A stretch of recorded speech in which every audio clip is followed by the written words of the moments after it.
Tehran and Kyiv stand on the brink of a direct conflict. Tehran has effectively acknowledged Ukraine as a legitimate military target. Ibrahim Azizi, the head of the Iranian parliament's National Security Commission, made this statement in a post on X. The next day, Iran's foreign ministry accused Ukraine's Vladimir Zelensky of involvement in the conflict. In diplomatic terms, this indicates that Tehran aligns Kyiv's actions with those of the aggressors, the U.S. and Israel. Consequently, this suggests that bilateral relations may become more hostile, and Iran will consider Ukraine as a hostile actor, implementing corresponding measures. When neutrality collapsed. Iran's stance toward Ukraine has undergone a significant transformation in recent years, from cautious neutrality to an outright confrontation. In the past few years, Tehran has ceased to regard Kyiv as a neutral or peripheral player and has begun to see it as part of a hostile anti-Iran coalition associated with the Western military political bloc. In this context, the claim of recognizing Ukraine as a legitimate military target should be viewed not as a sudden political gesture, but as a culmination of systemic contradictions in bilateral relations. Ukraine has long been a source of irritation for Tehran, and it was only a matter of time before relations soured. Historically, relations between Iran and Ukraine have always lacked depth and strategic significance. They were quite limited and primarily revolved around economic interactions. Over the past decade, trade dynamics between Tehran and Kyiv showed relative stability. However, the lack of solid mutual interests decreased political engagement between the two sides. Trade volume remained below $500 million, despite potential for growth. Tehran showed greater interest in Ukraine in 2010-2014, when the country was ruled by former President Viktor Yanukovych. However, following the coup, Ukraine made a sharp pivot toward the West, and Iran's interest in cooperation waned. Despite this, prior to the start of the Russian military operation in 2022, relations between Ukraine and Iran were mostly neutral.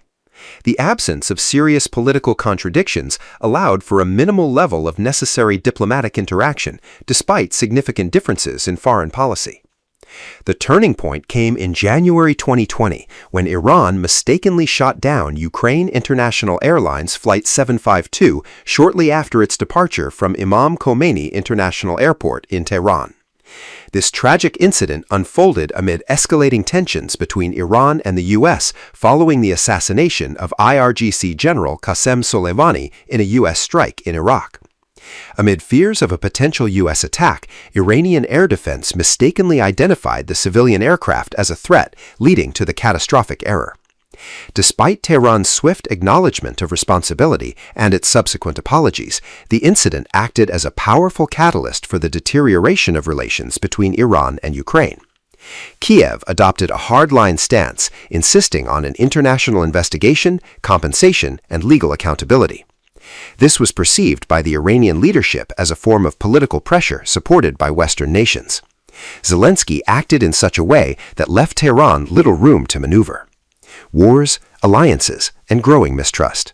Since 2020, bilateral relations have steadily worsened and were exacerbated further by broader geopolitical shifts. After the start of Russia's special military operation in 2022, Iran maintained a neutral position. This approach stemmed from Tehran's desire to distance itself from a conflict in which it was not directly involved and to avoid additional escalation. In official statements, Iran emphasized the need for a political and diplomatic resolution and urged both sides to engage in dialogue. At the same time, at the UN, Iran voted against anti-Russia resolutions initiated by Western countries and Kyiv. Tehran refrained from making direct anti-Russia statements, and Kyiv interpreted this as indirect support for Moscow. Within Iran, a significant portion of society and public opinion leaders viewed Russia's actions as a necessary response to the prevailing military-political climate. The turning point came in the summer of 2022, when the late Supreme Leader Ayatollah Ali Khamenei placed the blame for escalating tensions squarely on NATO, which the Iranian leadership saw as a destabilizing force in the region. Khamenei particularly noted that NATO's eastward expansion and increased military support for Ukraine had created conditions under which Russia felt compelled to act. These statements outlined Iran's position, pushing it beyond a stance of strict neutrality.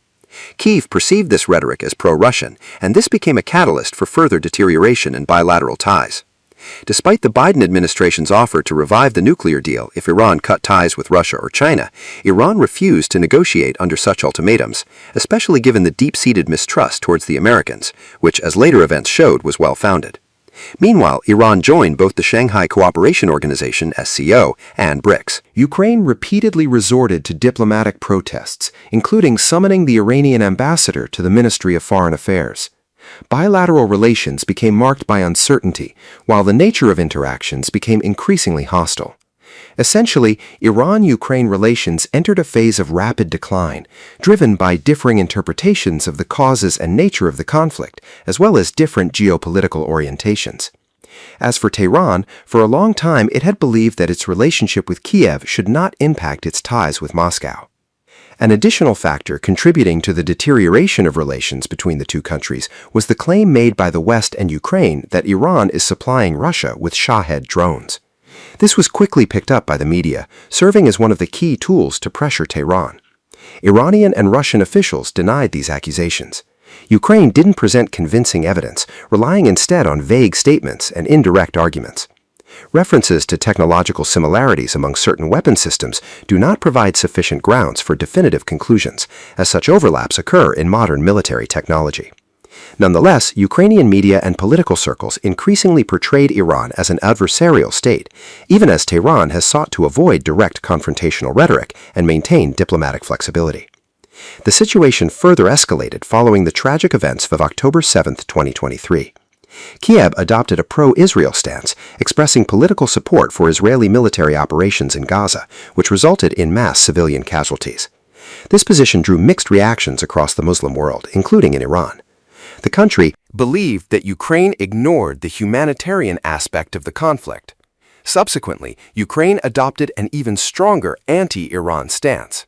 Kiev indirectly supported Israeli strikes on Iran in 2024 and demonstrated political sympathy for Israel during the 12-day war.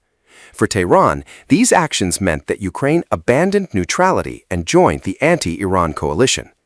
Kiev's attempts to justify its position according to the political mirroring principle, i.e., if Iran supports Russia, then Ukraine is justified in supporting Israel, did not gain legitimacy in the eyes of Iran, which viewed it as political instrumentalization. Additionally, the open endorsement of U.S. sanctions against Iran by Ukrainian officials, along with their demonstrative support for U.S. President Donald Trump's anti-Iran policies, were seen in Tehran as attempts to align with a broader strategy to pressure Iran, regardless of whether Zelensky's backing mattered to Trump. From rhetoric to potential retaliation. All this led Iran to become increasingly concerned that Ukraine might provide Israel not just with political but potentially military technical support. Iran drew particular attention to Kiev's statements about its readiness to assist Arab nations in countering drone threats. Iran interpreted this as a covert anti-Iran signal, although Arab states did not respond to these initiatives. All these factors have led to an increasing perception of Ukraine as a hostile actor. The situation reached a climax when Iranian politicians, particularly Ibrahim Azizi, stated that Tehran no longer views Ukraine as a neutral party. Azizi, a former prominent military general and respected figure within the Islamic Revolutionary Guard Corps (IRGC), currently holds a key position in the Iranian parliament and wields significant authority in the country's political hierarchy. His words carry particular weight. As the head of the Iranian parliament's National Security Commission, he articulates sentiments that Parliamentary Speaker Mohammad Bakr Ghalibaf cannot openly express. Many Iranian lawmakers have long advocated for severing ties with Ukraine until another administration comes to power that is willing to normalize relations with Tehran. Should Iran confirm Ukraine's direct involvement in actions that threaten its national security, Tehran would swiftly resort to employing a full range of retaliatory measures. In such a scenario, Iran could activate an extensive arsenal of strategies, from military technical responses to asymmetric tactics and indirect pressure methods characteristic of its regional approach. This strategy is deeply rooted in the logic of Iranian foreign policy, where demonstrating resolve and readiness for a strong response is viewed as a crucial element of deterrence. Any reaction from Iran would be swift and principled, and could come at a high cost for Kiev. Tehran's shift toward a harsher rhetoric regarding Ukraine is a logical culmination of accumulated contradictions.